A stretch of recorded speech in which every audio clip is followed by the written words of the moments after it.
Alors, il y a 300 000 qui sont entrés, il y a 400 000 jeunes en apprentissage. C'est seulement 7% des jeunes.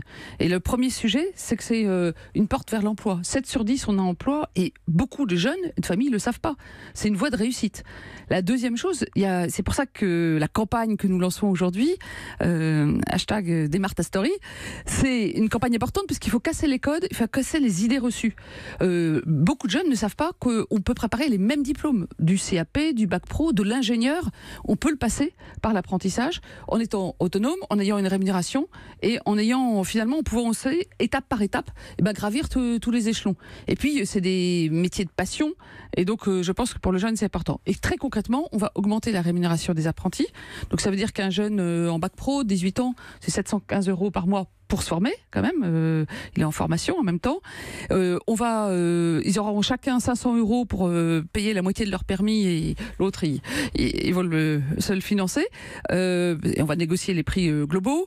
Et puis surtout, s'il y a quelque chose qui marche pas bien, qui en cours d'année aujourd'hui, un jeune qui quitte parce qu'il s'est pas entendu avec son chef d'entreprise ou parce que finalement c'est pas le métier qu'il croyait que c'était, eh bien aujourd'hui il se retrouve en décembre, en janvier, en février sans rien. Et bien là, on aura un système qui permet de pas perdre son année, qu'à 16 ans ou 20 ans perdre son année c'est juste délirant, et qui permettra d'entrer dans l'apprentissage tout au long de l'année, mais si on en sort aussi, d'avoir une solution pour continuer quand même sa formation.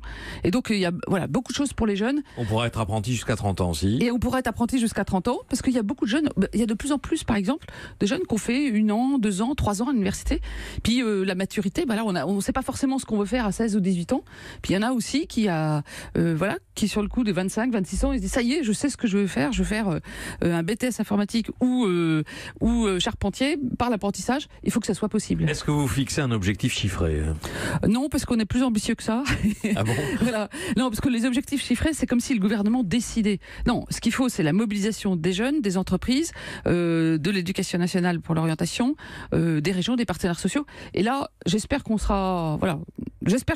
Ce qui est certain, c'est le but, c'est que beaucoup plus de jeunes aient cette chance d'aller vers ces métiers de passion et d'excellence, alors qu'on a plus d'1 million de jeunes en France aujourd'hui, et ça c'est dramatique, qui ne se projettent pas dans l'avenir parce qu'ils n'ont pas un emploi, pas une formation, et qui sont chez eux et qui ne savent pas comment se projeter. Donc l'ambition culturel aussi, on en parlait tout à l'heure, on valorise davantage les métiers intellectuels.